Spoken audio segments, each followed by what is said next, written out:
Tonight's topic is solution-based financing, and most people call it creative financing, and I call it creative financing that works. But it's always important to remember that, in my view, the best transactions are negotiated on a living room couch. You're going to be in front of somebody, you're going to have a physical conversation with them, they're going to be across the table from you, and you're going to have the thought process as to why they really want to sell.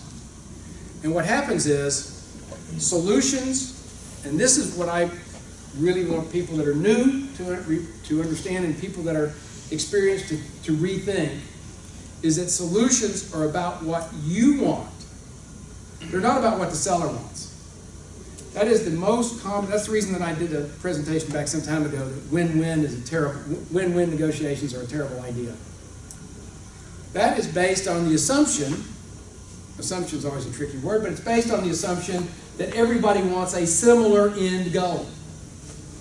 If you are investing in real estate and you will take the time to talk to people, you will learn that you cannot impute your idea of right and wrong, value, time, into the seller's mind.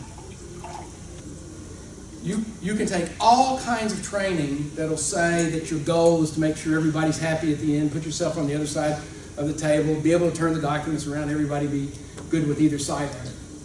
I say that all the time. I'm always good to take either side of a transaction if I finish negotiating it. That doesn't mean that the seller got everything that they want. It doesn't mean that I got everything that I want, but we could have come in with two different transactions. We could have been passing, I could have been walking down the hallway and they could have been walking down the street and I had the document out the window. I mean, you got to think in terms of the goal is you want to own the property. Their goal, you don't know.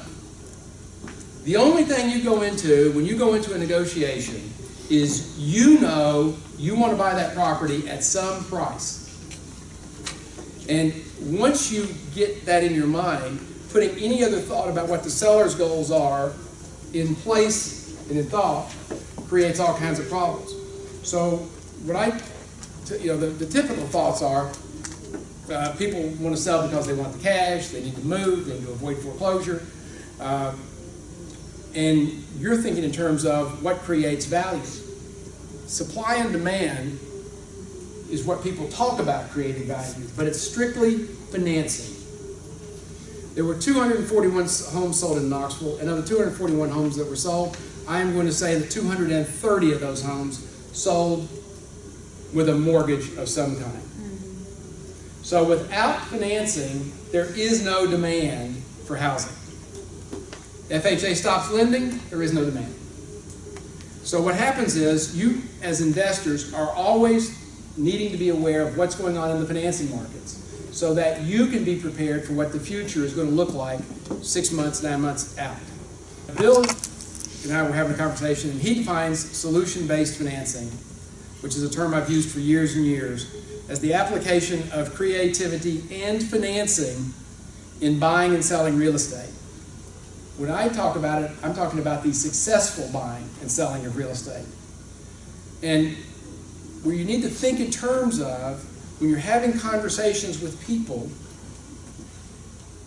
everybody's chasing cash, everybody's chasing some kind of contract to get property under control. If you're having a real conversation with a seller, and you're wanting to inquire as to what's going on in their life, as to why they're selling, sometimes they'll tell you, sometimes they won't.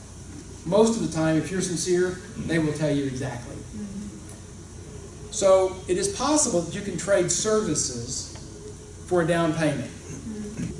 And so if you're thinking in terms of buying or selling, think in terms of what you have that the seller may want. The issue gets to be, when I talk about structure, and you think in terms of how to structure a transaction, everybody thinks in terms of no money down.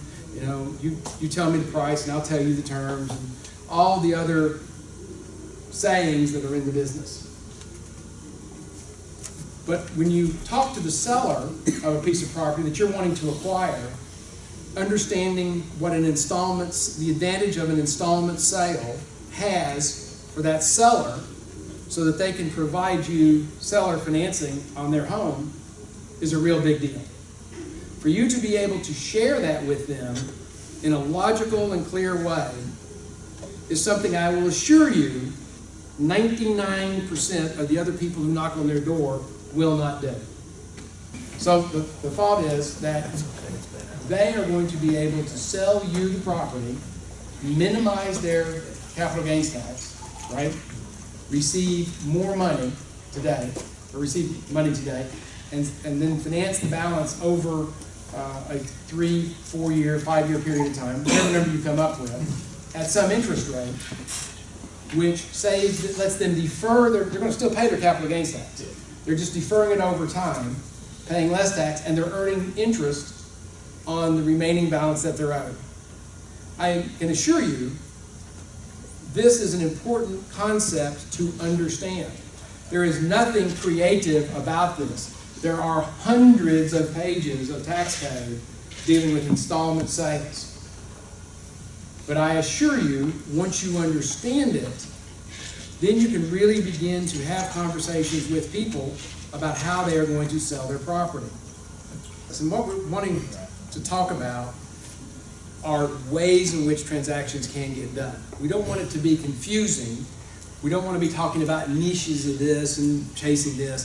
We want you to think in terms of wherever you find the opportunity, you're going to get down to the negotiation of the transaction. If you do not know how to have a conversation with the people when you meet them, you will not be able to close the transaction and make money.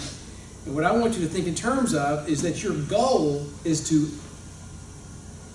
pay attention, be curious, ask questions of strangers.